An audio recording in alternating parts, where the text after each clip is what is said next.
Hello बच्चों, आप सभी को नमस्कार। बच्चों, 11th बिजनेस स्टडी में हम व्यावसायिक संगठन के स्वरूप सेकंड यूनिट पढ़ रहे हैं। स्टूडेंट, इस यूनिट में अभी तक हमने एकल स्वामित्व, संयुक्त हिंदू परिवार व्यवसाय, साझेदारी और सहकारी समितियों के बारे में जाना। आज के क्लास में हम संयुक्त स्कंद प्रमंडल या जिसे हम कंपनी कहते हैं, इस स्वरूप के बारे में समझेंगे। बच्चों, संयुक्त स्कंद प्रमंडल या कंपनी विधान द्वारा निर्मित एक कृत्रिम व्यक्ति है जिसका अपना एक अलग अस्तित्व होता है, जिसकी अपनी एक अलग पहचान होती है और जिसकी पूंजी अंशों में बटी हुई होती है। ऐसे व्यवसाय को हम कंपनी कहते हैं या संयुक्त स्कंद प्रमंडल कहते हैं। स्टूडेंट, जिस प्रकार से साझेदारी व्यवसाय के लिए भारतीय साझेदारी अधिनियम 1932 है, उसी प्रकार से कंपनी के लिए भी हमारे देश में एक अधिनियम बना है, भारतीय कंपनी अधिनियम 1956। हमारे देश में बनने वाली, निर्माण होने वाली, गठन होने वाली या स्थापना होने वाली प्रत्येक कंपनी का निर्माण इसी अधिनियम के अंतर्गत होता है। इसी आधार पर हम इसकी विशेषताएं देखें तो सबसे पहला इसकी विशेषताओं में आता है गठन या निर्माण। तो भारतीय कंपनी अधिनियम 1956 के अनुसार प्रत्येक कंपनी का निर्माण होना चाहिए, मतलब इसी अधिनियम के अंतर्गत प्रत्येक कंपनी का रजिस्ट्रेशन होता है। दूसरी विशेषता, पृथक वैधानिक अस्तित्व। बच्चों, कंपनी अधिनियम के अंतर्गत इस कंपनी का निर्माण होने के कारण इसे एक कानूनी रूप मिलता है और इसी कारण से इसका अपना सदस्यों से कंपनी का अलग अस्तित्व होता है। सदस्यों से कंपनी का अलग अस्तित्व होना मतलब कंपनी स्थिर रहती है लेकिन उसके सदस्य आते जाते रहते हैं। तो अपनी उसका एक अलग पृथक वैधानिक अस्तित्व होता है। पृथक वैधानिक अस्तित्व का मतलब होता है कि कंपनी एक कृत्रिम व्यक्ति, जैसे मैं एक व्यक्ति हूँ, हम एक व्यक्ति हैं, हमारा एक व्यक्ति अस्तित्व है, ठीक इसी प्रकार से कंपनी भी एक व्यक्ति है लेकिन वो नेचुरल नहीं है, उसको बनाया गया है। किसके द्वारा? कानून के द्वारा बनाया गया है। तो वो भी एक व्यक्ति है लेकिन हम जैसे साइन कर सकते हैं, जैसे कंपनी साइन नहीं कर सकती, तो फिर उसकी पहचान क्या है? उसकी अपनी एक सील होती है। जैसे हम कोर्ट में केस लड़ सकते हैं, जैसे कंपनी भी अन्य पक्षों के विरुद्ध केस में कोर्ट में केस लड़ सकती है। तो कंपनी का अपने सदस्यों से एक अलग पृथक अस्तित्व होता है, तो पृथक वैधानिक अस्तित्व। फिर है शाश्वत अस्तित्व। शाश्वत अस्तित्व मतलब अभी मैंने बताया कि उसके सदस्य आते जाते रहते लेकिन कंपनी हमेशा बनी रहती, निरंतर चलती रहती। सीमित दायित्व। कंपनी में या कंपनी के जो सदस्य हैं वो कंपनी के अंशधारी होते हैं। जिन व्यक्तियों ने कंपनी के अंशों को खरीदा है वो कंपनी के सदस्य होते हैं। तो ये सदस्य आते जाते रहते हैं, क्यों? क्योंकि कंपनी में अंशों की खरीदी बिक्री होती रहती है। जो व्यक्ति खरीदता है वो सदस्य बनता है, जो बेच देता है वो बाहर हो जाता है। तो इसके जो सदस्य होते हैं उनका दायित्व सीमित होता है, उनके द्वारा जितने शेयर खरीदे गए वहां तक उनका दायित्व होता है। फिर होता है अंशों की हस्तांतरणीयता। जैसे मैंने बताया कि इसमें अंशों को हस्तांतरित, अपने हित का हस्तांतरण हो सकता है। जैसे साझेदारी व्यवसाय में साझेदार अपने हित का हस्तांतरण किसी अन्य व्यक्ति को नहीं कर सकता, लेकिन कंपनी में प्रत्येक सदस्य अपने अंशों को बेच सकता है। सार्वमुद्रक, कंपनी की अपनी एक अलग पहचान होती है और वो पहचान उसकी सार्वमुद्रा होती है।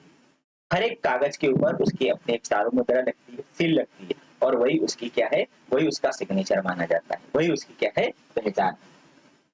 आगे चलते हम।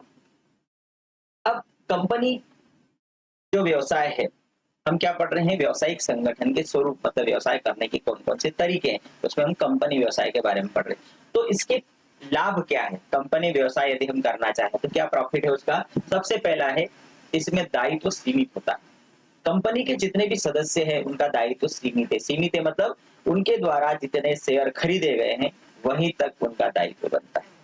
इसके पहले वाले जितने भी हमने स्वरूप देखे उसमें दायित्व कैसा होता है? असीमित होता है और जिम्मेदारियां ज्यादा है। लेकिन कंपनी में सदस्य का दायित्व उसके द्वारा खरीदे गए अंशों तक सीमित होता है।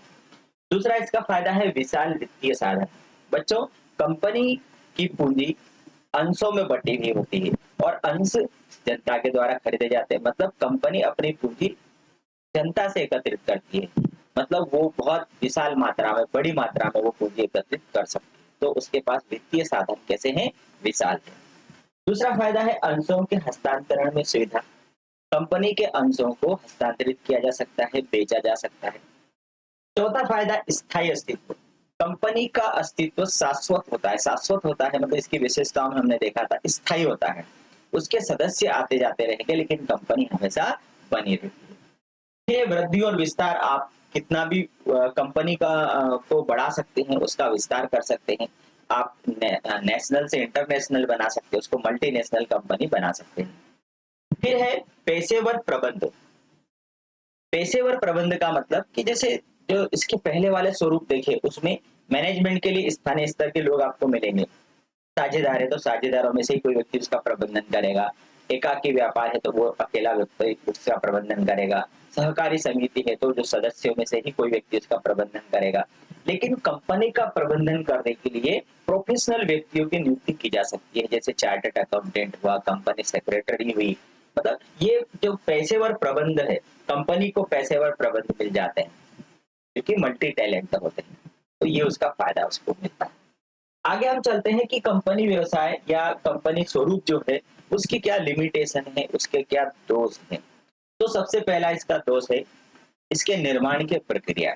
बच्चों, कंपनी का निर्माण कानून के द्वारा होता है और कानून मतलब एक जटिल प्रक्रिया होती है। उसमें बहुत सारी फॉर्मेलिटीज करना पड़ती है, बहुत सारे सर्टिफिकेट जमा करना पड़ता है और इसलिए कंपनी के निर्माण की प्रक्रिया को जटिल माना जाता है। दूसरा इसका दोष है गोपनीयता का अभाव। कंपनी में जो सदस्य है आते जाते रहते हैं, संचालक मंडल बदलते रहते हैं और इसलिए इसमें कोई भी बात गोपनीय नहीं रह सकती। और इसका यही दोष है गोपनीयता का अभाव। फिर निर्णय लेने में देरी। जैसे एकल स्वामित्व में एक व्यक्ति निर्णय ले लेगा, साझेदारी में 4 साझेदार हैं वो मिलकर के निर्णय ले लेंगे, लेकिन कंपनी में कंपनी के मालिक कौन है?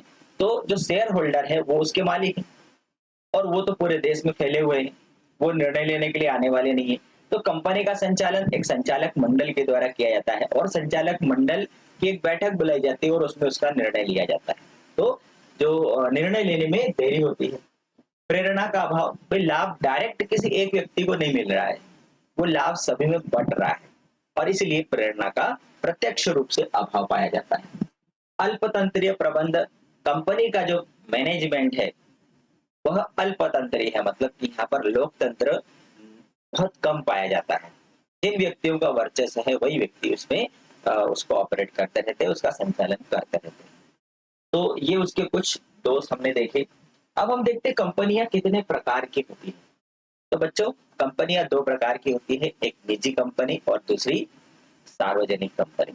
निजी कंपनी मतलब प्राइवेट कंपनी और सार्वजनिक कंपनी मतलब पब्लिक कंपनी। अब निजी कंपनी किसे कहते हैं?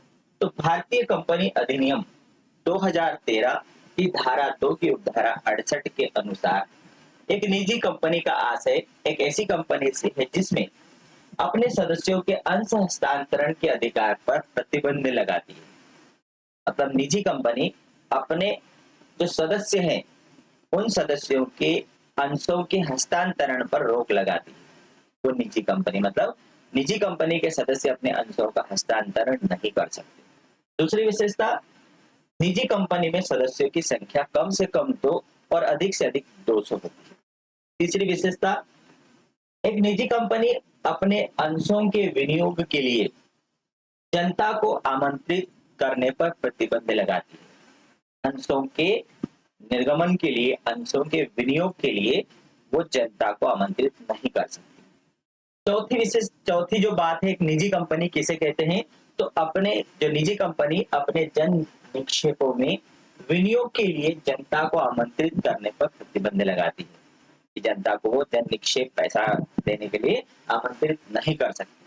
और लास्ट जो 5वीं बात है एक निजी कंपनी की, कि निजी कंपनी की जो चुकता पूंजी है, पेड अप कैपिटल जो है, वो कम से कम 1 लाख रुपए होना चाहिए। इसे हम बोलेंगे निजी कंपनी। अब सार्वजनिक कंपनी पर आएंगे। तो सार्वजनिक कंपनी किसे कहेंगे? तो एक सार्वजनिक कंपनी वह है जो निजी कंपनी नहीं, मतलब निजी कंपनी में जितनी बातें थी नहीं वाली वो सारी बातें एक सार्वजनिक कंपनी में पालन की जाती है। वो निगेटिव था और इसमें सारी बातें पॉजिटिव है। जैसे निजी कंपनी में हमने देखा कि उसके अंशों के हस्तांतरण पर प्रतिबंध लगाया जाता है, लेकिन सार्वजनिक कंपनी में उसके सदस्यों के अंशों के हस्तांतरण पर कोई प्रतिबंध नहीं है। दूसरा, इसमें कम से कम सदस्य संख्या 7 है और अधिकतम कोई सीमा नहीं है। प्राइवेट कंपनी में हमने देखा कम से कम 2 और अधिक से अधिक 200, लेकिन सार्वजनिक कंपनी में कम से कम 2, कम से कम 7 और अधिकतम उसकी कोई सीमा नहीं है। एक सार्वजनिक कंपनी अपने अंशों और ऋण पत्रों के विनियोग के लिए जनता को आमंत्रित कर सकती है, निजी कंपनी प्रतिबंध लगाती है। एक सार्वजनिक कंपनी जन निक्षेपों में विनियोग के लिए जनता को आमंत्रित कर सकती है, निजी कंपनी में हमने देखा कि वो नहीं कर सकती। सार्वजनिक कंपनी की जो चुकता पूंजी है, पेड अप कैपिटल है, वो 5 लाख रुपए रखती है न्यूनतम, और एक निजी कंपनी कितनी रखती है, 1 लाख रुपए। ये दोनों अंतर आप दोनों इसमें आपको समझ में आ गया होगा। अब थोड़ा सा हम सार के रूप में देख सकते हैं कि निजी कंपनी मतलब आप आपके घर में जितने भी प्रोडक्ट है उन प्रोडक्ट्स के ऊपर आप देखना, उसके ऊपर आपको मिलेगा पीवीटी एलटीडी, मतलब प्राइवेट लिमिटेड। यदि पीवीटी एलटीडी लिखा है मतलब वो प्रोडक्ट एक प्राइवेट कंपनी का है, और उसके ऊपर किसी प्रोडक्ट के ऊपर केवल लिमिटेड शब्द लिखा होगा मतलब वो एक सार्वजनिक कंपनी है। ठीक है, ये उसकी पहचान है। निजी कंपनी में न्यूनतम सदस्य संख्या 2 और अधिकतम 200 होती है, और सार्वजनिक कंपनी में न्यूनतम सदस्य संख्या 7 और अधिकतम उसकी कोई सीमा नहीं है। इसमें कम से कम 2 संचालक होना चाहिए और सार्वजनिक कंपनी में कम से कम 3 संचालक होना चाहिए। इसकी न्यूनतम चुकता पूंजी निजी कंपनी की 1 लाख और सार्वजनिक कंपनी की 5 लाख होती है। ठीक है, और बाकी चीजें आप लोगों ने पढ़ ली है। अब हम आते हैं तीसरा, एक और स्वरूप है कंपनी का, एक व्यक्ति कंपनी। एक व्यक्ति कंपनी कैसे हो सकती है? तो यहाँ तो बहुत सारे सदस्य होते हैं, लेकिन सरकार के द्वारा कंपनी अधिनियम 2013 जो संशोधन हुआ है उसमें एक व्यक्ति कंपनी को भी परमिशन दी है कि एक व्यक्ति भी किसी भी कंपनी का निर्माण कर सकता है। तो इसका अभिप्राय, एक व्यक्ति कंपनी मतलब एक ऐसी कंपनी जिसमें केवल एक ही व्यक्ति सदस्य होता है। एक व्यक्ति कंपनी मतलब उस कंपनी में एक ही व्यक्ति सदस्य होता है जो सामान्य कंपनी के सिद्धांत पर कार्य करती है। एक सामान्य कंपनी जो हमने देखी उसके अनुसार वो कार्य करेगी। ओपीसी की स्थापना के क्या कारण है? भाई सरकार के द्वारा ऐसी परमिशन क्यों दी गई है? तो सबसे पहला कारण है कि असंगठित क्षेत्र को संगठित बनाना। बहुत सारे लोग हैं जो कि एक कंपनी के रूप में कार्य करते हैं, लेकिन उनको इन जो संगठित क्षेत्र मतलब ये जो हम निजी क्षेत्र के जो व्यावसायिक संगठन के स्वरूप देख रहे हैं, इनसे बाहर वो काम करते हैं, है कंपनी के रूप में लेकिन वो कंपनी का रूप नहीं माना जाता। तो सरकार के द्वारा ऐसे लोगों को एक कंपनी की मान्यता दी गई। ओपीसी के अस्तित्व में आने से एकाकी व्यापारियों को असंगठित क्षेत्र से संगठित क्षेत्र में प्रवेश करने का अच्छा अवसर प्राप्त हुआ है कि एक एकल स्वामित्व जो व्यवसाय है वो उस व्यवसाय को कंपनी का स्वरूप दे सकता है। अब एक एकाकी व्यापारी दूसरे लोगों को साथ मिलाए बिना भी एक कंपनी की स्थापना कर सकता है, जिससे उसे संगठित क्षेत्र के सभी लाभ प्राप्त होंगे। इससे संगठित क्षेत्र मतलब ये जो व्यवसाय करने के जितने भी स्वरूप हैं उनके प्रॉफिट जो है लाभ है उसको मिलेंगे। दूसरा है गलत ढंग से होने वाली निजी कंपनी की स्थापना को रोकना। ठीक?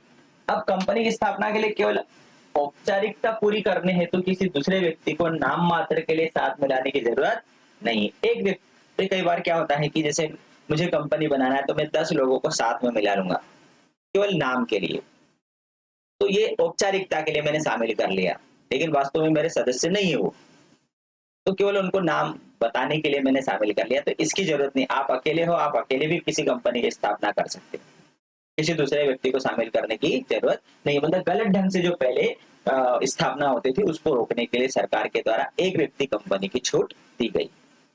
आगे हम बढ़ते हैं। अब ये ओपीसी की क्या विशेषताएं हैं? तो सबसे पहला तो एक व्यक्ति का होना जरूरी। दूसरी विशेषता, निजी कंपनी जैसी इसको सारी सुविधाएं मिलती है। तीसरा, इसमें दायित्व सीमित होता है, संचालकों की संख्या 15 तक हो सकती है। ओपीसी को वार्षिक साधारण सभा बुलाने की छूट है।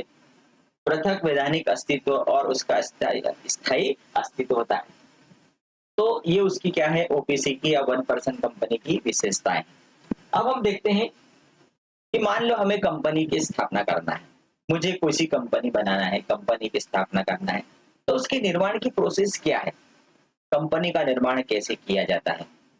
तो बच्चों, कंपनी का निर्माण एक बहुत बड़ी प्रक्रिया है और उसको हम जटिल प्रक्रिया भी बोलते हैं। क्यों? क्योंकि कंपनी का निर्माण कंपनी अधिनियम 1956 के अंतर्गत होता है। रजिस्ट्रार के ऑफिस में पर्याप्त मात्रा में आवश्यक दस्तावेजों को प्रस्तुत करना पड़ता है, तब जाके कंपनी का निर्माण होता है। तो कंपनी के निर्माण की जो प्रक्रिया है उसको 3 भागों में बांटा जाता है। पहला, कंपनी का प्रवर्तन, दूसरा समामेलन की प्रक्रिया और तीसरा व्यापार का प्रारंभ करना। ऐसी 3 स्टेप में कंपनी का निर्माण होता है। अब अभी तक हमने 2 प्रकार की कंपनियां देखी, एक निजी कंपनी और दूसरी सार्वजनिक कंपनी। और ये दोनों कंपनियों को जो शुरू की जो 2 स्टेप है वो पार करना पड़ती है। कौन सी? एक तो कंपनी का प्रवर्तन और दूसरा समामेलन का प्रमाण पत्र। समामेलन मतलब रजिस्ट्रेशन का प्रमाण पत्र लेना। बच्चों, आप लोगों को मालूम होगा, जैसे मान लो कोई व्यक्ति जमीन खरीदता है, घर खरीदता है, प्लॉट खरीदता है, तो उसका रजिस्ट्रेशन मतलब उसकी रजिस्ट्री होती है। किसी रजिस्ट्रार ऑफिस में जाते हैं और उस रजिस्ट्रार ऑफिस में जाकर के उसकी उस जमीन की जो रजिस्ट्री होती है वो प्रस्तुत की जाती है पुरानी, और एक नए व्यक्ति के नाम पर वो रजिस्ट्री हो जाती है। रजिस्ट्री होना मतलब पंजीकरण होना। रजिस्ट्रार ऑफिस में, सरकार के ऑफिस में जहाँ लैंड रिकॉर्ड रखा जाता है वहां पर उसका पंजीयन होता है, रजिस्ट्रेशन। और उसके लिए आपने देखा होगा बहुत सारी प्रोसेस लगती है। वकील लगता है, वकील कागज तैयार करता है, शपथ पत्र लगते हैं, उसमें स्टाम्प पेपर लगते हैं, सभी के सिग्नेचर होते हैं, जितने उसके गवाह होते हैं उनके नाम लिखे जाते हैं, उनके सिग्नेचर लिए जाते हैं, विक्रेता क्रेता दोनों होते हैं, और एक लंबी प्रक्रिया के बाद उसकी रजिस्ट्री होती है। ये हमने देखा होगा, सुना होगा। इसी प्रकार से कंपनी का जो निर्माण है वो भी एक ऐसी ही प्रक्रिया है। रजिस्टर ऑफिस में कंपनी का निर्माण करने वाले जो प्रवर्तक है उनको आवश्यक दस्तावेज प्रस्तुत करना पड़ता है। रजिस्ट्रार के द्वारा वो सारे दस्तावेजों की जांच की जाती है और उसके बाद कंपनी के रजिस्ट्रेशन का सर्टिफिकेट दिया जाता है कि हाँ, आपकी कंपनी का नाम यहाँ पर दर्ज कर लिया गया है। वो रजिस्ट्रेशन का प्रमाण पत्र मिलने के बाद, जिसे हम समामेलन का प्रमाण पत्र बोलते हैं, वो प्रमाण पत्र मिलने के बाद में एक कंपनी मतलब निजी कंपनी अपना व्यापार तुरंत शुरू कर सकती है। लेकिन सार्वजनिक कंपनी को समामेलन का प्रमाण पत्र लेने के बाद में उसको एक स्टेप और आगे जाना पड़ता है, उसको प्रविवरण जारी करना पड़ता है। मतलब लोगों में, जनता में एक प्रविवरण देना पड़ता है कि हमारी ये कंपनी है, उसकी इतनी पूंजी है, उसके इतने अंश हैं, और लोगों से आवंटन लेना होता है, पैसा इकट्ठा करना पड़ता है। जितने अंश जारी किए जाते हैं उसका 90% पैसा पब्लिक से इकट्ठा करने के बाद ही एक पब्लिक कंपनी अपना व्यापार शुरू कर सकती है। ये कंपनी के निर्माण की पूरी प्रोसेस होती है। अब हम इसको स्टेप बाय स्टेप देखेंगे। देखिए, कंपनी के निर्माण के लिए अभी मैंने बताया कि 3 स्टेप है। सबसे पहला कंपनी का प्रवर्तन, दूसरा कंपनी का निगमन, निगमन मतलब कंपनी का समामेलन, और तीसरा होता है व्यापार का प्रारंभ करना। पूंजी अभिधान मतलब पूंजी प्राप्त करना या व्यवसाय का प्रारंभ करना। सार के रूप में मैं आपको बता दूं 3। पहला कंपनी का प्रवर्तन, दूसरा कंपनी का समामेलन, और तीसरा होता है व्यवसाय का प्रारंभ करना। ये 3 स्टेप में कंपनी का निर्माण होता है। अब सबसे पहले हम देखते हैं कि कंपनी का प्रवर्तन क्या होता है। तो जैसे मान लो हम एक व्यक्ति है, व्यवसायी है, और मुझे एक कंपनी का निर्माण करना है। तो सबसे पहले क्या होएगा, हमारे दिमाग में एक विचार आएगा कि मुझे कोई सा व्यवसाय करना है। तो कौन सा व्यवसाय करना है, उसके लिए कौन कौन से संसाधन लगेंगे, उसके लिए कितना पैसा लगेगा, ये सारी बातें मेरे दिमाग में चलेगी। इसका मतलब सबसे पहले तो मेरे दिमाग में क्या आया, विचार आया। किसी भी व्यवसाय को प्रारंभ करने का क्या आया, विचार आया। विचार आने के बाद में फिर मैं क्या करता हूँ, सबसे पहले व्यावसायिक अवसरों की पहचान करना। व्यावसायिक अवसर मतलब मैं कौन सा व्यवसाय कर सकता हूँ, कौन सा अवसर है जिसको मैं पकड़ सकता हूँ। तो सबसे पहले तो आसपास के एरिया में उसकी छानबीन की जाती है, जांच की जाती है, सर्वे किया जाता है कि कौन सा व्यवसाय यहाँ पर सफल हो सकता है। तो ऐसे व्यावसायिक अवसरों की खोज करना, पहचान करना, ढूंढना, और फिर उस व्यवसाय को सिलेक्ट कर लेना। उसके बाद अगली स्टेज में संभावना अध्ययन।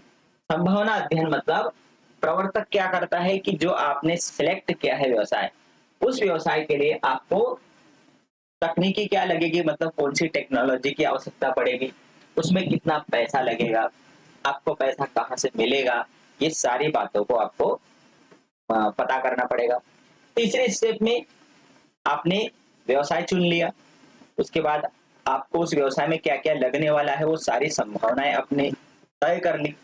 उसके बाद अब आप नाम की स्वीकृति प्राप्त करेंगे। ये देखिए कोई सी भी कंपनी हो, उसका अपना एक नाम होता है। आप किसी भी कंपनी का नाम यूज नहीं कर सकते। आप रजिस्टर ऑफिस में जाएंगे, आप नाम प्रस्तुत करेंगे तो यदि पहले से उस नाम दर्ज है तो वो रजिस्टर मना कर देगा।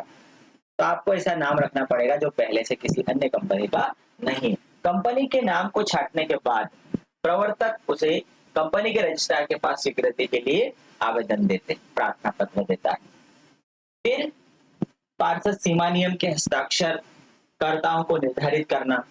तो पार्षद सीमा नियम जो है, जो रजिस्टर ऑफिस में एक प्रपत्र जो प्रस्तुत किया जाता है कंपनी के निर्माण के लिए, उस प्रपत्र के ऊपर जितने भी जो सीमा नियम पर हस्ताक्षर करने वाले हैं उन लोगों के नाम तय किए जाते हैं कि हाँ कौन कौन व्यक्ति इस पर हस्ताक्षर करेगा।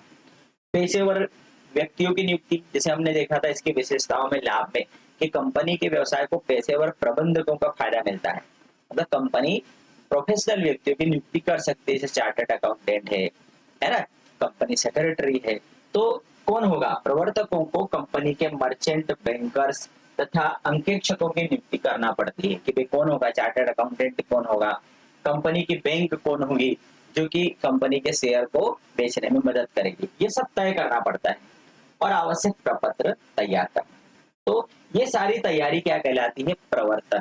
कंपनी का प्रवर्तन करना मतलब कंपनी के रजिस्ट्रार, कंपनी के निर्माण के लिए रजिस्ट्रार ऑफिस में पहुंचने के पहले कंपनी का निर्माण करने वाले जो प्रवर्तक होते हैं, निर्माण की जो प्रक्रिया जिन्होंने सोची है, उन लोगों के द्वारा ये सारी तैयारी कर ली जाती है। व्यवसाय की खोज करना, उस व्यवसाय के लिए क्या-क्या संसाधन लगेंगे वो जुटाना, और उसके बाद में उसकी कंपनी का नाम क्या होगा, कंपनी के रजिस्ट्रेशन के लिए कौन-कौन से प्रपत्र लगेंगे, उन प्रपत्रों पर कौन-कौन व्यक्ति साइन करेंगे, मतलब संचालक मंडल कौन होगा, उनके नाम तय किए जाते हैं। सीए कौन होगा, बैंक कौन सी होगी, ये सारे जो कागज तैयार किए जाएंगे, उसके आवश्यक प्रपत्र और भी जो लगने वाले हैं वो सब तैयार किए जाएंगे। और ये पूरी प्रोसेस कहलाती है कंपनी का प्रवर्तन, और ये कार्य प्रवर्तकों के द्वारा किए जाते हैं। अब अगली स्टेप में हम आते हैं कंपनी का निगमन। निगमन मतलब समावेलन। आपने पूरी फाइल तैयार कर ली, अब उस फाइल को लेकर प्रवर्तक कहाँ जाते हैं, रजिस्ट्रार ऑफिस में जाते हैं। जैसे हम रजिस्ट्री के लिए रजिस्ट्री ऑफिस जाते हैं, ऐसे वो कंपनी के जो प्रवर्तक है वो उस फाइल को लेकर रजिस्ट्रार ऑफिस में रजिस्ट्रार के सामने उस फाइल को प्रस्तुत करते हैं। रजिस्ट्रार उस फाइल को पूरा चेक करता है, उसमें आवश्यक सारे दस्तावेज, जैसे कौन कौन से निगमन हेतु तो आवेदन देना, कंपनी के प्रवर्तक को कंपनी का रजिस्ट्रेशन कराने के लिए राज्य के रजिस्ट्रार के पास आवेदन पत्र भेजना होता है, मतलब वो फाइल भेजना होता है। अब रजिस्ट्रेशन के लिए कौन कौन से प्रपत्र उस फाइल में लगाना पड़ते हैं, तो सबसे पहला है पार्षद सीमा नियम। बच्चों पार्षद सीमा नियम कंपनी का सबसे महत्वपूर्ण प्रपत्र होता है। हम इसे उद्देश्य प्रपत्र भी कहते हैं। उद्देश्य प्रपत्र मतलब कि आप कंपनी का निर्माण क्यों कर रहे हैं, इसका जवाब उसमें लिखना होता है। कंपनी की पूंजी कितनी होगी, ये भी उसमें लिखना होता है। कंपनी के संचालक मंडल कौन होंगे, मतलब संचालक कौन होंगे, ये भी उसमें लिखना पड़ता है। कंपनी की जो पूंजी है वो कितने अंशों में बटी हुई होगी, कितने अंश कौन कौन से होंगे, ये सारी बातें उसमें, मतलब कंपनी का जो हम बोलेंगे कंपनी की आत्मा जिसे हम बोलेंगे वो होता है पार्षद सीमा नियम, जिसे हम उद्देश्य वाक्य भी बोलते हैं। तो पार्षद सीमा नियम हो गया। दूसरा प्रपत्र है पार्षद अंतर नियम। कंपनी के संचालन से संबंधित जो नियम है उन नियमों वाला प्रपत्र होता है कंपनी पार्षद अंतर नियम। ठीक है, ये दो प्रपत्र हो गए। तीसरा है पंजीकृत पूंजी का विवरण। वे आपकी कंपनी की रजिस्टर्ड पूंजी कितनी होगी। रजिस्टर्ड पूंजी मतलब एक रजिस्ट्रार के सामने आपको बताना होगा कि हमारी कंपनी की अधिकतम पूंजी 5 लाख होगी, 5 करोड़ होगी, कितनी होगी, ये आपको वहां घोषणा करना पड़ेगा। फिर संचालकों की स्वीकृति, संचालक मंडल कौन होंगे, उसके उनके पर सिग्नेचर होंगे। प्रस्तावित प्रबंध संचालकों के साथ ठहराव, एक अनुबंध होगा। और वैधानिक घोषणा, ये सारे प्रपत्र उसमें रजिस्ट्रार के सामने प्रस्तुत करना पड़ता है। फिर शुल्क का भुगतान, रजिस्ट्रार के सामने जो रजिस्ट्री का जो शुल्क है उसका भुगतान करना पड़ेगा। और रजिस्ट्रेशन, रजिस्ट्रार सभी दस्तावेजों की जांच करता है। जांच ठीक पाए जाने के बाद वह कंपनी का नाम रजिस्टर कर लेता है। रजिस्ट्रार अपने रजिस्टर में उस कंपनी का नाम दर्ज कर लेता है, मतलब उस कंपनी का पंजीयन हो जाता है कि हाँ आपकी कंपनी इस नाम से कंपनी के सरकार के रजिस्टर ऑफिस में दर्ज हो गई है। फिर है निगमन का प्रमाण पत्र प्राप्त करना। कंपनी का नाम रजिस्टर हो जाने के बाद रजिस्ट्रार समामिलन प्रमाण पत्र जारी करता है, जिसे कंपनी का जन्म प्रमाण पत्र भी कहा जाता है। निगमन प्रमाण पत्र, समामिलन का प्रमाण पत्र या कंपनी का जन्म प्रमाण पत्र। जैसे हम जमीन की रजिस्ट्री कराने के बाद रजिस्ट्रार हमें रजिस्ट्री देता है, इसी प्रकार से कंपनी का रजिस्ट्रेशन होने के बाद वो रजिस्ट्रार एक सर्टिफिकेट देता है, वो सर्टिफिकेट ही निगमन प्रमाण पत्र कहलाता है, समामिलन का प्रमाण पत्र कहलाता है, या फिर उसे हम बोलते हैं जन्म प्रमाण पत्र की कंपनी का जन्म हो गया है। अब यह सर्टिफिकेट मिलने के बाद एक प्राइवेट कंपनी तो तुरंत अपना व्यवसाय शुरू कर देगी, लेकिन पब्लिक कंपनी को एक स्टेप और आगे जाना पड़ेगा। पब्लिक कंपनी को अब पूंजी प्राप्त करना होगी। पूंजी कहां से प्राप्त करेगी? कंपनी की जितनी पूंजी होती है वो अंशों में बटी हुई होती है। जैसे फॉर एग्जांपल कि मान लो कंपनी ने अपनी पूंजी की घोषणा, अभी हमने ऊपर देखा था कि कंपनी को रजिस्ट्रार के सामने अपनी पंजीकृत पूंजी की घोषणा करना पड़ती है। तो मान लो एक सार्वजनिक कंपनी ने अपनी पूंजी की घोषणा करी कि हमारी जो पंजीकृत पूंजी 5 लाख रुपए होगी, जो कि 100 रुपए वाले 5,000 अंशों में बटी। मतलब आपने 5 लाख रुपए के कितने टुकड़े कर दिए? 5,000 टुकड़े कर दिए, और एक टुकड़े की वैल्यू आपने 100 रुपए रख दी। ये 100 रुपए का एक अंश, शेयर। अब ये जो 100 रुपए का एक शेयर है, ऐसे 5,000 शेयर हैं। तो जो पब्लिक कंपनी है अब क्या करेगी? कंपनी के पास, कंपनी की पूंजी 5 लाख है, कंपनी क्या करेगी? अब इस पूंजी को जनता से प्राप्त करने के लिए 5,000 शेयर में से जितनी आवश्यक होगा उतना शेयरों का निर्गमन किया जाता है जनता में, मतलब प्रविवरण जारी किया जाता है। प्रविवरण जारी करना मतलब जनता में एक सूचना जारी की जाती है कि हमारी इस कंपनी का निर्माण हुआ है, उसकी 5 लाख रुपए पूंजी है, जो 100 रुपए वाले 5,000 अंशों में विभक्त है, और कंपनी के द्वारा इतने अंशों का निर्गमन किया जा रहा है। मतलब कंपनी 2,000 3,000 अंशों का निर्गमन करती है। जो भी व्यक्ति को अंश खरीदना है वो आवेदन दे सकता है। तो जितने भी लोगों के द्वारा, मतलब 90% लोगों के द्वारा उसके अंशों को खरीद आवेदन देना चाहिए, तब जाके एक सार्वजनिक कंपनी व्यवसाय प्रारंभ, समामेलन के बाद में जो अभिधान है 90% अभिधान जब जनता से मिल जाएगा, फिर रजिस्ट्रार को सूचना दी जाएगी कि हाँ हमने 90% पूंजी प्राप्त कर ली है, तब रजिस्ट्रार के द्वारा उन्हें एक व्यवसाय प्रारंभ करने का सर्टिफिकेट दिया जाएगा। तो उसकी स्टेप आगे है। देखिए, हमें रजिस्ट्रेशन मतलब समामेलन का प्रमाण पत्र मिल गया। अब एक सार्वजनिक कंपनी को क्या करना पड़ेगा? पूंजी प्राप्त करना होगी। पूंजी अभिदान, दान मतलब जनता से पूंजी प्राप्त करना होगी। एक सार्वजनिक कंपनी अंशों व ऋण पत्रों को जारी करके जनता से कोष प्राप्त कर सकती है, और इसके लिए वो प्रविवरण जारी करती है। इसके लिए उन्हें प्रविवरण जारी करना होता है। अब उसके लिए क्या कदम उठाए जाते हैं? तो सबसे पहले तो प्राइवेट पब्लिक कंपनी को सेबी से स्वीकृति प्राप्त करना होती है। सेबी मतलब जो अंश शेयर बाजार होता है, उस शेयर बाजार को कंट्रोल करने वाली सरकार की एक संस्था है जिसका नाम है सेबी।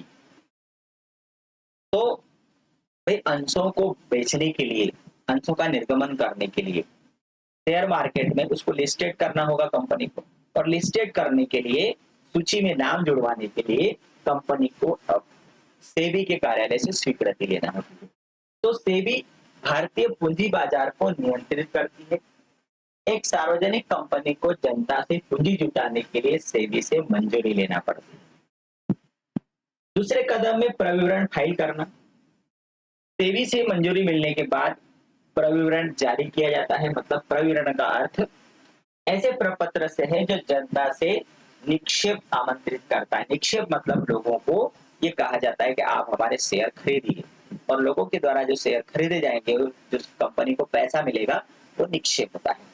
तो प्रविवरण का अर्थ ऐसे प्रपत्र से है जो जनता से निक्षेप आमंत्रित करता है। कंपनी के अंशों या ऋण पत्रों को क्रय करने के लिए जनता को आमंत्रित करना, ये प्रविवरण होता है। बैंकर्स, दलाल, अभिगोपकों की नियुक्ति। भाई कंपनी की जो शेयर है पहली बार मार्केट में बेचने के लिए जारी किए जा रहे हैं, तो कई लोगों को मालूम नहीं होता है।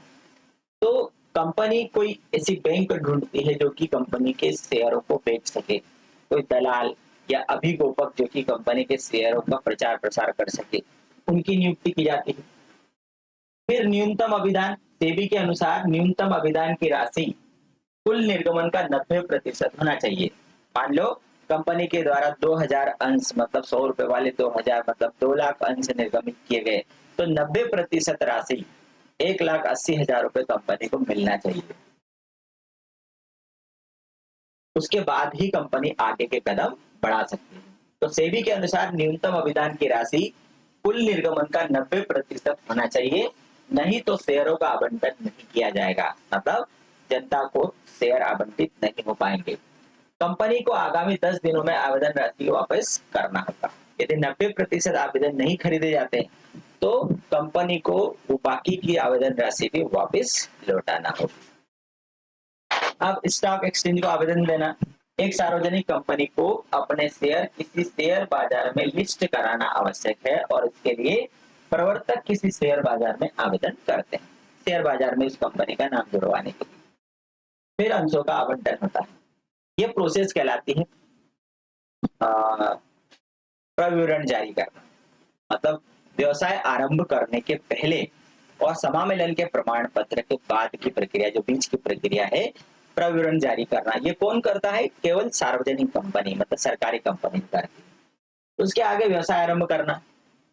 तो जब प्रविवरण जारी हो गया, कंपनी को न्यूनतम अभिदान प्राप्त हो गया, कंपनी का नाम लिस्टेड हो गया शेयर मार्केट में सेबी से परमिशन के बाद में, उसके बाद में इस बात की घोषणा की न्यूनतम अभिदान 90% प्राप्त कर लिया गया है। इस बात की घोषणा की सभी संचालकों ने जितने शेयर प्राप्त किए उनकी राशि जमा कर दी है। इस बात की घोषणा की उपरोक्त आवश्यकताएं पूर्ण कर ली गई। इन घोषणाओं पर सभी संचालकों के हस्ताक्षर हो गए। फिर एक रजिस्ट्रार के द्वारा कंपनी को व्यवसाय आरंभ करने का प्रमाण पत्र जारी कर दिया जाता है, और फिर वो कंपनी अपना व्यवसाय प्रारंभ कर सकती है। तो ये पूरी प्रोसेस है कंपनी के निर्माण की। कंपनी का प्रवर्तन, उसके बाद कंपनी का समामेलन, और फिर उसके बाद होता है व्यवसाय आरंभ करना। ठीक है, ये 3 स्टेप। अब कंपनी के निर्माण में प्रयोग किए जाने वाले महत्वपूर्ण प्रपत्र कौन कौन से हैं? तो मैं अभी आपको संक्षिप्त में पहले बता चुका हूं कि सबसे महत्वपूर्ण प्रपत्र होता है पार्षद सीमा नियम। बच्चों, ये बहुत बहुत महत्वपूर्ण प्रपत्र परीक्षाओं में पूछे जाते हैं कि पार्षद सीमा नियम। मैंने बताया था कि पार्षद सीमा नियम कंपनी के निर्माण में की प्रक्रिया में प्रयोग किए जाने वाला महत्वपूर्ण प्रपत्र है। इसे उद्देश्य वाक्य कहा जाता है, इसे कंपनी की आत्मा भी कहा जाता है। क्यों? क्योंकि कंपनी की पूंजी कितनी होगी, कंपनी की स्थापना क्यों की जा रही है, ये सारी बातें उसमें लिखी जाती है। देखिए, पार्षद सीमा नियम कंपनी का महत्वपूर्ण दस्तावेज है। बिना पार्षद सीमा नियम के कोई भी कंपनी रजिस्टर्ड नहीं कराई जा सकती। यदि उस फाइल में, जो रजिस्ट्रार के सामने फाइल प्रस्तुत की गई है, उसमें यदि पार्षद सीमा नियम नहीं होगा तो रजिस्ट्रार कंपनी का रजिस्ट्रेशन नहीं करेगा। इसे कंपनी का जीवनदायी दस्तावेज भी कहा जाता है, मतलब उसकी आत्मा कहा जाता है। अब उसमें क्या क्या होता है? तो एक तो स्थान वाक्य होता है, मतलब उस पार्षद सीमान्य में क्या लिखा रहता है। तो स्थान वाक्य मतलब इस वाक्य में उस राज्य का नाम लिखा जाता है जिसमें कंपनी का पंजीकृत कार्यालय स्थापित किया जाता है। मानो मध्य प्रदेश है तो उसमें उस राज्य का नाम लिखा जाएगा कि कंपनी का जो रजिस्टर्ड ऑफिस किस स्टेट में होगा। तो स्थान वाक्य। दूसरा पॉइंट होता है उद्देश्य वाक्य। इस वाक्य में कंपनी के मुख्य उद्देश्य तथा मुख्य उद्देश्य के सहायक उद्देश्य दिए रहते हैं कि भाई आप कंपनी की स्थापना क्यों कर रहे हैं, ये उसमें उसका जवाब दिया जाता है। तीसरा है दायित्व वाक्य। इस वाक्य के अंतर्गत यह बताया जाता है कि कंपनी के सदस्यों का दायित्व उसके द्वारा लिए गए अंशों पर अदत्त राशि तक सीमित होगा। ठीक है। और चौथा होता है पूंजी वाक्य। पूंजी वाक्य मतलब इस वाक्य के अंतर्गत उस पूंजी की मात्रा को निर्धारित किया जाता है जिसमें कंपनी का पंजीयन किया गया है। जैसे अभी मैंने बताया था कि एक कंपनी घोषणा कर रही है कि हमारी पूंजी 5 लाख रुपए होगी, जो 100 रुपए वाले 5,000 अंशों में बटी हुई होगी। ऐसी कंपनी को घोषणा करना पड़ती है उस पूंजी वाक्य। तो ये पार्षद सीमा नियम, ये चारों वाक्य इंपॉर्टेंट है। इन चार के बिना कंपनी का रजिस्ट्रेशन नहीं हो सकता। अगला प्रपत्र होता है पार्षद अंतर नियम। बच्चों, पार्षद अंतर नियम कंपनी के संचालन से संबंधित नियमों का प्रपत्र होता है। कंपनी का संचालन कैसे किया जाएगा, तो पार्षद अंतर नियम में कंपनी के आंतरिक प्रबंध के नियम दिए जाते हैं। यह कंपनी के संचालकों एवं अधिकारियों के अधिकार और कर्तव्यों का उल्लेख करता है कि कंपनी के जो संचालक हैं, कंपनी के जो अधिकारी हैं, उनके क्या अधिकार होंगे, क्या दायित्व होंगे, क्या कर्तव्य होंगे, उनका स्पष्ट उल्लेख उसमें होता है। पार्षद अंतर नियम की क्या विषय सामग्री, मतलब उसमें कौन कौन सी बातें दी हुई होती है, तो सबसे पहली बात अंश पूंजी की राशि और अंशों के वर्ग। जैसे अभी मैंने बताया था कि उसमें घोषणा करी कि कंपनी की पूंजी 5 लाख रुपए होगी। अंतर नियम में ये घोषणा की जाती है कि कंपनी की जो 5 लाख रुपए की पूंजी है वो कितने अंशों में बटी होगी, तो 100 रुपए वाले 5,000 अंशों में बटी होगी। फिर अंश भी अलग अलग प्रकार के होते हैं, समता अंश, पूर्वाधिकार अंश। तो समता अंश कितने होंगे, पूर्वाधिकार अंश कितने होंगे, ये सारी बातें इसमें लिखी जाती है। दूसरा पॉइंट इसमें होता है प्रत्येक वर्ग के शेयर धारक के अधिकार। प्रत्येक वर्ग के जो शेयर हैं, जैसे समता अंश है, पूर्वाधिकार अंश है, तो उनके क्या अधिकार होंगे वो बातें लिखी जाती है। शेयर के आवंटन की प्रक्रिया क्या होगी, जब शेयरों का निर्गमन किया जाएगा तो कितने अंश निर्गमित किए जाएंगे, कितने दिन में आवेदन राशि मंगाई जाएगी, आवंटन कब किया जाएगा, उसकी पूरी प्रक्रिया उसमें लिखी जाती है। शेयर जारी करने की प्रक्रिया, शेयरों के हरण करने पुनः जारी करने की प्रक्रिया। तो यदि कोई व्यक्ति शेयर खरीद लेता है, आवेदन राशि दे देता है, लेकिन बाद की राशि नहीं देता, तो उनके अंशों को जब्त करना ये हरण कहलाता है। सभाओं में वोट देने और प्रॉक्सी संबंधी नियम, कौन व्यक्ति वोट दे सकता है, वो नहीं आएगा तो उसकी जगह कोई दूसरा व्यक्ति वोट देने आएगा, उसको हम प्रॉक्सी वोट कहते हैं। संचालकों की नियुक्ति करने हटाने की प्रक्रिया, लाभांश की घोषणा, भुगतान की प्रक्रिया, पूंजी के परिवर्तन की प्रक्रिया, कंपनी के समापन की प्रक्रिया, ये सारी जो प्रोसेस है, मतलब ये कंपनी के आंतरिक प्रबंध संबंधी बातें हैं जो पार्षद अंतर नियम में दी हुई होती है। ये भी कंपनी के रजिस्ट्रेशन में उपयोग होने वाला दूसरा महत्वपूर्ण प्रपत्र होता है। अब तीसरा प्रपत्र आ रहा है प्रविवरण। अभी मैंने बताया था कि समामेलन का प्रमाण पत्र मिलने के बाद एक निजी कंपनी तो अपना व्यवसाय प्रारंभ कर देती है, लेकिन सार्वजनिक कंपनी को प्रविवरण जारी करना पड़ता है। अभी प्रविवरण क्या है, तो प्रविवरण एक ऐसा प्रपत्र है जो जनता को शेयर या ऋण खरीदने के लिए आमंत्रित करता है। एक सार्वजनिक कंपनी समामेलन का प्रमाण पत्र मिलने के बाद कम पेपर में, न्यूज पेपर में एक सूचना जाहिर करती है कि हम हमारी कंपनी के इतने शेयर जारी कर रहे हैं, आप जिस व्यक्ति को भी अंश खरीदना है वो खरीद सकता है। वो अपनी कंपनी की पूरी डिटेल देते हैं। तो जनता को अंश खरीदने के लिए आमंत्रित करना, वो आमंत्रण पत्र ही क्या कहलाता है, प्रविवरण। इसमें कंपनी का पूरा इतिहास होता है। मतलब प्रविवरण में क्या लिखा होता है, तो कंपनी का पूरा इतिहास लिखा होता है कि कंपनी क्यों स्थापित की गई है, उसकी पूंजी कितनी है, वो कौन से काम करेगी, सारी शर्तें लिखी रहती है। कंपनी के वर्तमान और भावी संभावनाएं नियोजकों को बताई जाती है। तो उसकी विशेष सामग्री क्या है, सबसे पहला इसमें कंपनी का नाम और पता लिखा रहता है, कंपनी का उद्देश्य लिखा होता है, कंपनी की पंजीकृत पूंजी लिखी होती है, संचालकों के नाम और पते लिखे रहते हैं, बैंक का नाम होता है, मर्चेंट बैंकर्स का नाम होता है, ये सारी चीजें उसमें दी हुई। उसके बाद आ रहा है स्थानापन्न प्रविवरण। जैसे अभी मैंने बताया कि समामेलन का प्रमाण पत्र मिलने के बाद सार्वजनिक कंपनी को प्रविवरण जारी करना पड़ता है। अब मान लो किसी कंपनी, सार्वजनिक कंपनी प्रविवरण जारी नहीं कर पा रही है, तो वो उसकी जगह प्रविवरण के स्थान पर एक ऐसा प्रपत्र जारी करती है। एक सार्वजनिक कंपनी जो कंपनी में धन विनियोग करने के लिए साधारण जनता को आमंत्रित नहीं करना चाहती, वो ये चाह रही कि हम प्रविवरण नहीं जारी करते, तो वह प्रविवरण को निर्गमित नहीं करती। इस स्थिति में उसे कंपनी के रजिस्ट्रार के पास एक दूसरा प्रपत्र दाखिल करना पड़ता है जिसे स्थानापन्न प्रविवरण कहा जाता है। यह सभी संचालकों द्वारा हस्ताक्षरित होता है और इसका एक प्रति रजिस्ट्रार के पास जमा की जाती है। प्रविवरण आवंटन से कम 3 दिन पहले दाखिल कर देना चाहिए।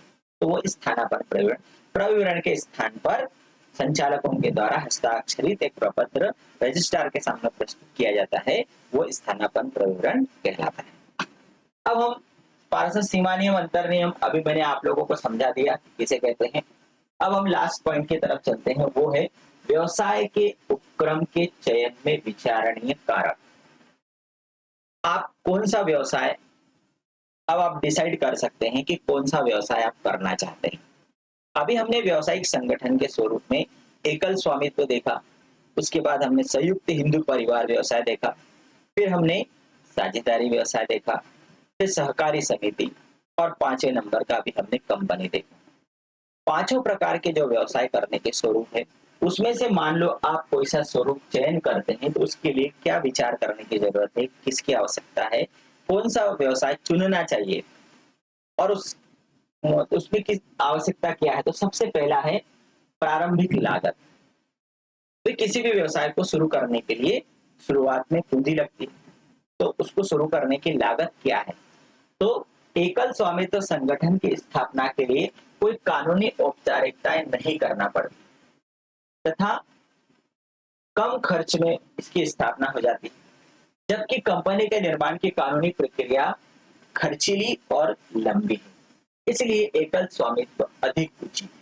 यदि आपके पास प्रारंभिक लागत कम है, तो आप कंपनी के चक्कर में न पड़े और आप कौन सा व्यवसाय शुरू करें, एकल स्वामित्व का व्यवसाय शुरू करें, क्योंकि उसमें आप कम खर्चे में, कम लागत में व्यवसाय को शुरू कर सकते हैं।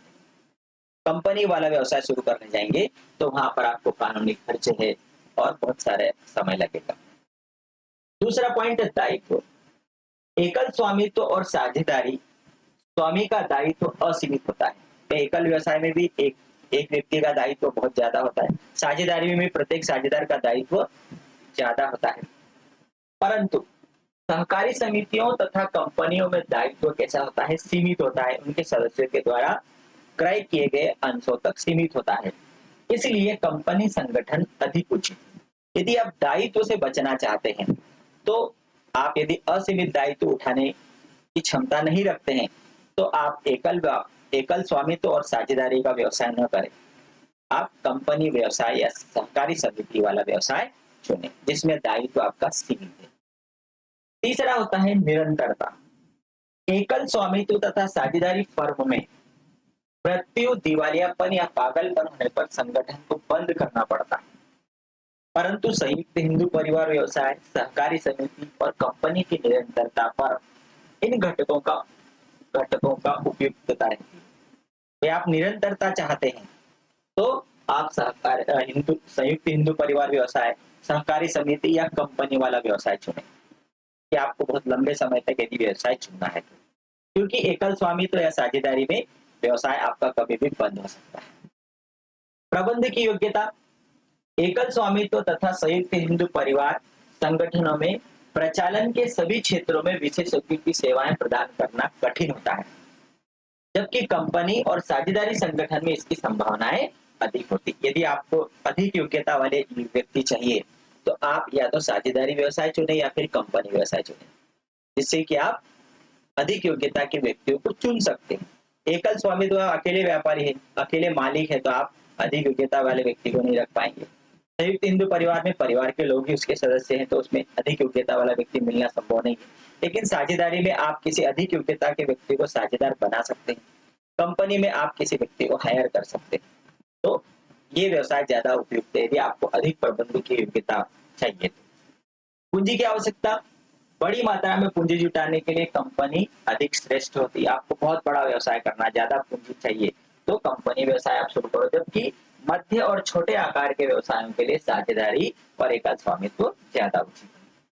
नियंत्रण। आप यदि सीधे नियंत्रण और निर्णय लेना चाहते हैं, तो एकल स्वामित्व का व्यवसाय शुरू करें, जबकि आप यदि नियंत्रण या निर्णय भागीदारी में शुरू करना चाहते हैं, तो आप साझेदारी व्यवसाय शुरू करें।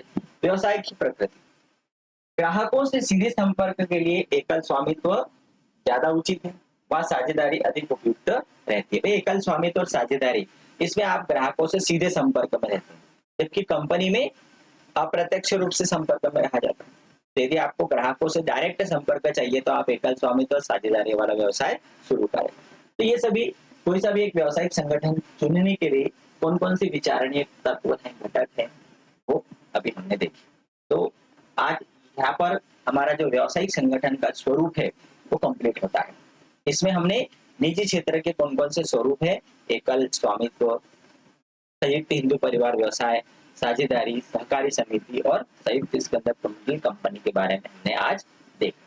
ठीक है, ये सारे वीडियो आप देखिए, समझिए, और जहां पॉइंट आपको नहीं समझ में आया आप कमेंट्स करके उस अगले चैप्टर के लिए अगले वीडियो में मिलेंगे। तब तक के लिए गुड बाय।